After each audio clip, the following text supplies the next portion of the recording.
Hello dear friends, I am Tafida. Now I am going to say about depending on Allah. We should depend on Allah.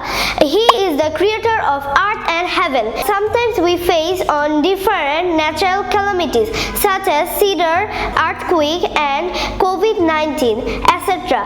are some of examples of natural calamities. It is known to us that Pharaoh wanted to kill Hazrat Musa ﷺ, but Allah saved him. If Allah wants to save someone, nobody can do anything. If Allah wants to punish someone, nobody can save him.